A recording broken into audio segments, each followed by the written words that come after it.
Welcome back to my channel. Today's video is the first in a series of videos about empowering keynotes for each of the human design types. Today we're going to talk about generators. There are more generators than any other type in the human design system, so we're starting with them. Okay, let's go ahead and get started.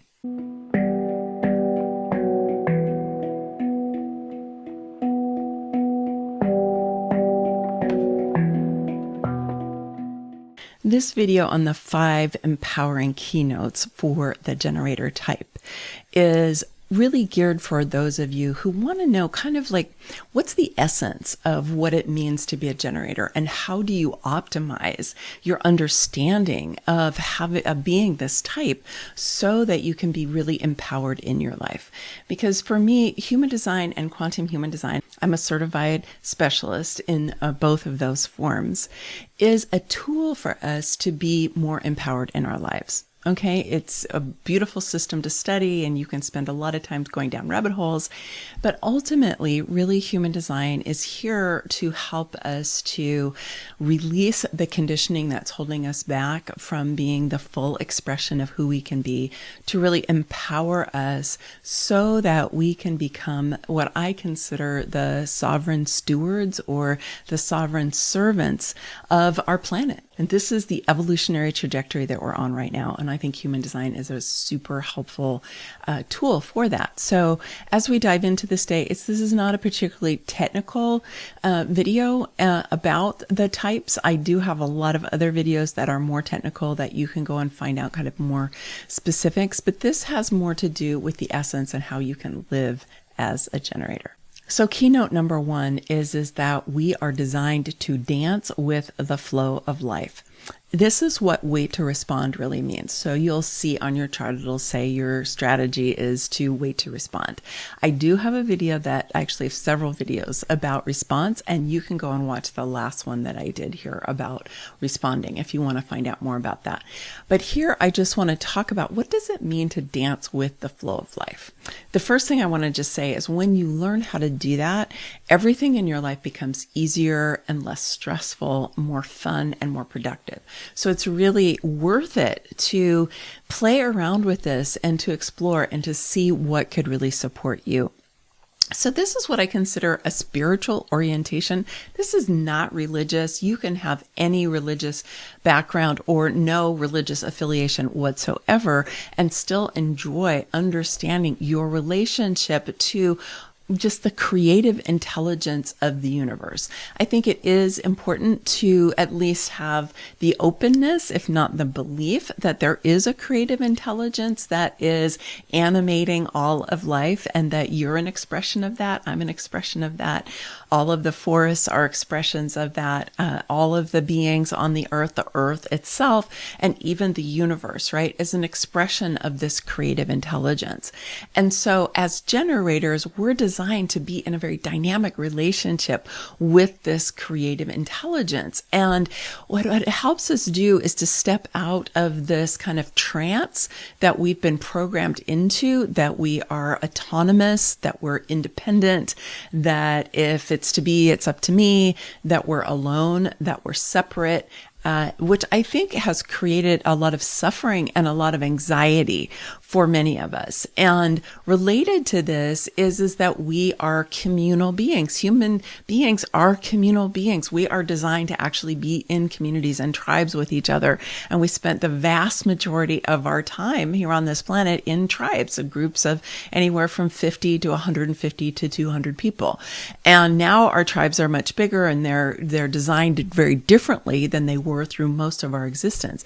But we are really designed to be in dynamic relationship with one another. And this idea is individualism, which has come out of colonialism, really. And so we want to break this down and realize that we are here in the world with each other, and we're here in dynamic relationship with this creative intelligence of the universe. And when we can dance with it, when we can play with it, when we can surrender our egoic belief that we're in charge and we have to control everything, right? When we can surrender that into being able to receive guidance, to be able to receive input, and also to be able to be dancing with and responding to what's showing up in our outer reality, then our lives become much easier, because what happens is that we don't have to use so much of our own energy to try to make things happen in our life.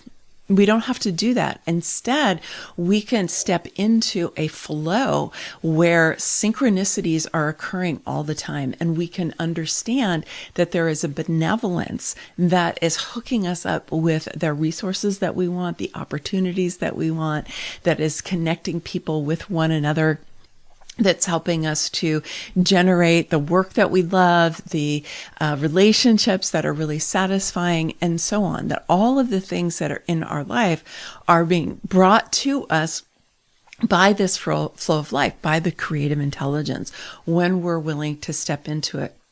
And as generators, we do that through response. But here, I really just want to emphasize that this is so much about us being able to know that we're a part of something larger. You know, a lot of times when I do readings for people, they will say that they have this inner drive to want to make a difference, to make a contribution, to be a part of something larger in the world. I think many of us are really called to be that way. And one of the best ways to do that is to learn to dance with the flow of life. The second empowering keynote is learning to partner with your sacral.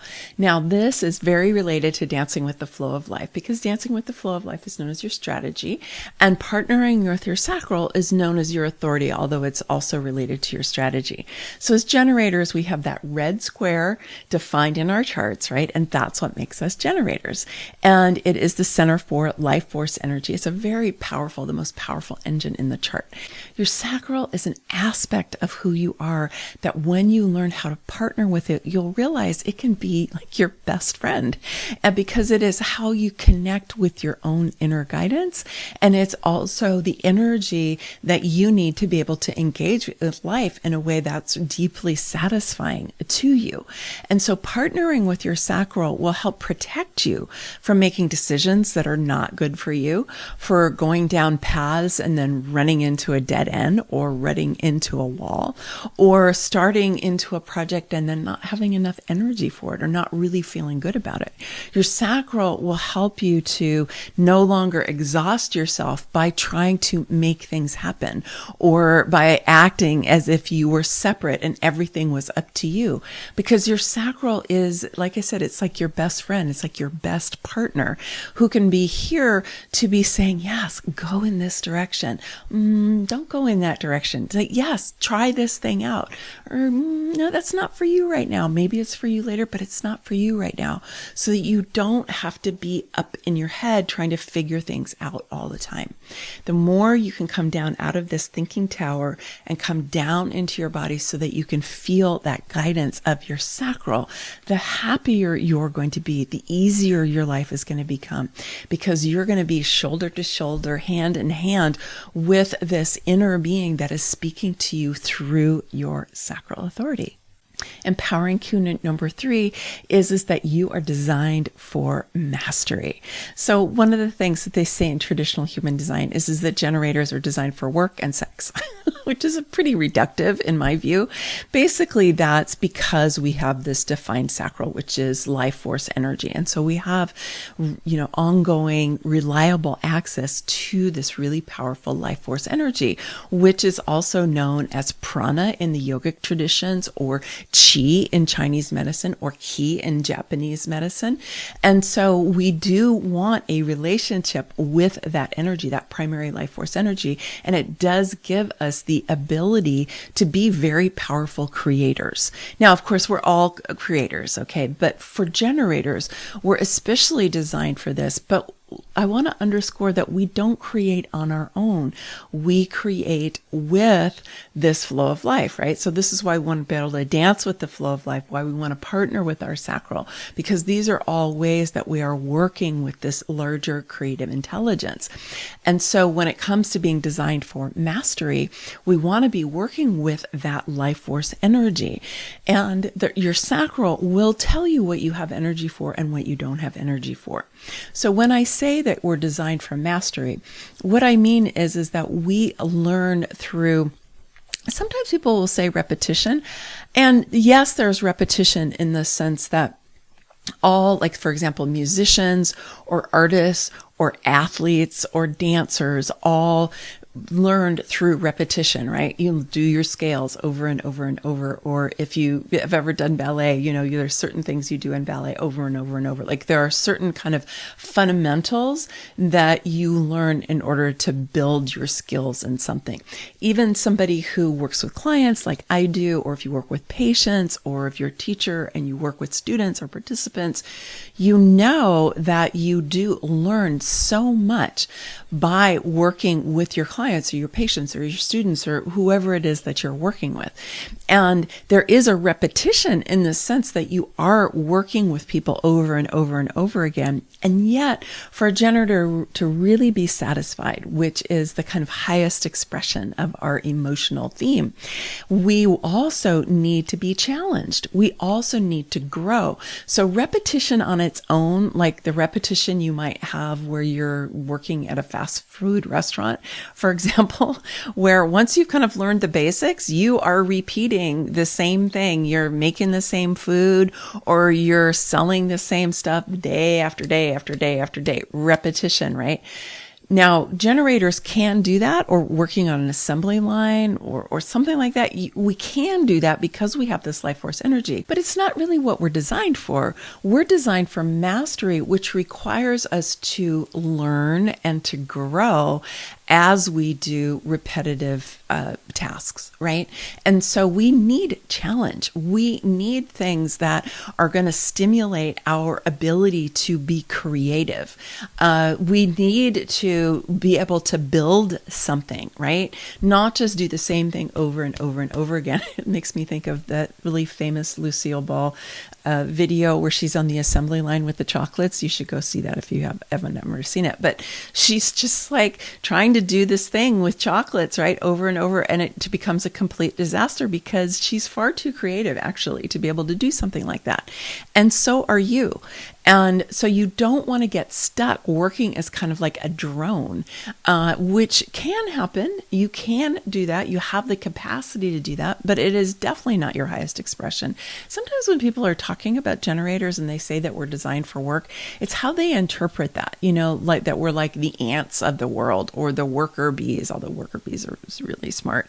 But we're designed to do that kind of thing. But really, we're designed to build and to create. I know I'm a master builder and I love to create. And it's not that we're supposed to have other people give us blueprints and then we just do what we're told to do. We can actually become designers ourselves, master builders ourselves. We can create, we can bring in new, different kinds of forms, depending on other aspects of our chart, of course. So we are designed for mastery, but mastery is more than repetition. Okay, because repetition is going to lead you to frustration, which is the lower expression of our emotional theme. Now, sometimes frustration can be built into the process of developing mastery because we run into a challenge and we can get frustrated trying to put it together, right? But that's usually short-lived because when we come up with the solution, right, or we create something new out of that challenge, right, the frustration drives us to a new level. And so that kind of frustration is okay when we know that it has to do with our growth process, if you will, or our learning process, then it's fine. It's more that when you live in a state of frustration, and especially like if you're doing something repetitive at work and you're not able to be creative and you don't feel like your whole self is really engaged, that kind of frustration, you want to get out of that. because you are designed to build and to create, and through that to become masterful. Empowering keynote number 4 is it's important to be physically active. Because we have that life force energy, we have a lot of energy. And so it's important to be physically active, ideally every day. And there's one part of it, which they often talk about in human design, which is that we need to wear out our energy so that we can sleep at night. And that is true. That is something to watch out for, because if you don't do that, you can end up with that tired and wired feeling, which you can also get from technology. If you put that together with like too much TV watching or too much time on your phone or whatever, not a good combination.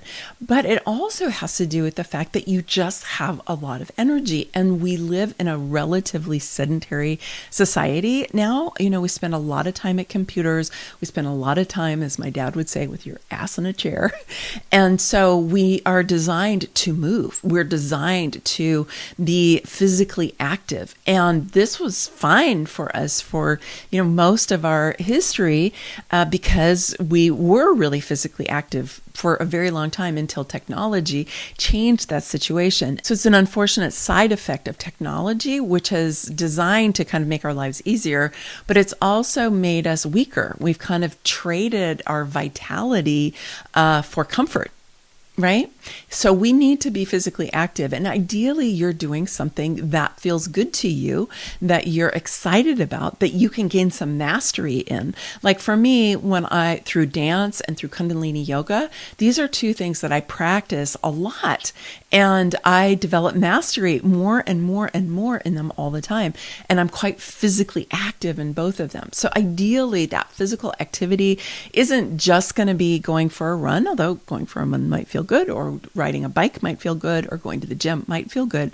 But ideally, you're doing something that also is helping you develop some kind of mastery and also gives you that sense of satisfaction. And it will help you to be able to rest better and to sleep better at night, which can sometimes be hard for generators because we do have all of this energy. And the 5th empowering keynote is that it's important to take care of yourself. Now, getting enough exercise is one of the ways that you can take care of yourself.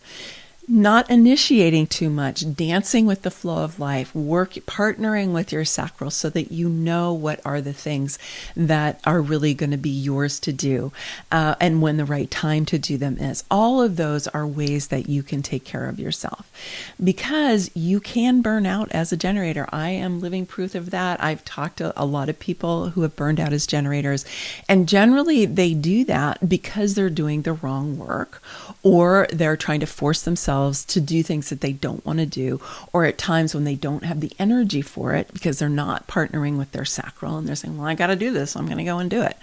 And you ideally are going to set up your life so that you don't have to do a lot of things in a time frame that you don't want to do them in, where you can just wait until it's the right time.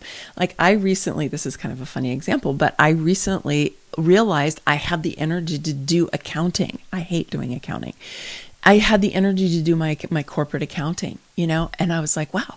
And I sat down and I spent like 3 hours doing accounting, and I've been continuing to doing accounting. And I'm like, okay, I've got energy to do accounting now. And if I had made myself do it back when I thought I was supposed to do it, then I probably would have really exhausted myself, because I would have been forcing myself to do something that I did not feel I had the energy for. So you want to be looking at, each day, what is it that you have energy for? And yes, of course, there are times when we have to do certain things that we may not have energy for, but you want to minimize those and maximize being able to put your energy into things that that you're excited about, that you have some kind of drive for, and where you feel like your sacral is going, yeah, we want to do this, right? I mean, who knew that my sacral eventually would be like, let's do accounting? And I'm like, okay, really? I'm like, okay, let's do it. And taking care of yourself also means getting enough enough rest, getting enough exercise, eating food that's good, right for your body. Every body is different, but having good quality water, enough water, good quality water, healthy food, lots of plant-based food, and all of that, and really making a commitment to doing that, because when you do that, you will have a lot of vitality. Your sacral will be very, very happy, and you'll have all the energy that you want to do the things that you want to do in your life. I encourage you to check out some of my playlists and other videos if you want a more technical explanation about how some of these things work. But right now, I just want to drop in these 5 empowering keynotes for you and invite you to write in your journal, ask yourself, how can I live more in alignment with these? How can I access these really empowering aspects of my type so that my life can be easier, more joyful, more productive, more exciting, more fun, and so that I can really feel on purpose and that I'm doing the things that I came here to do. If you haven't already downloaded my Get Started with Human Design mini program, it's a 2-part ebook series. I encourage you to do that. I'll put the link down in the description, and also it'll be here at the end of the video. It's totally free for you. It'll help you understand what's on your chart and a little bit more of those technical pieces. Okay, many blessings, much love. Bye for now.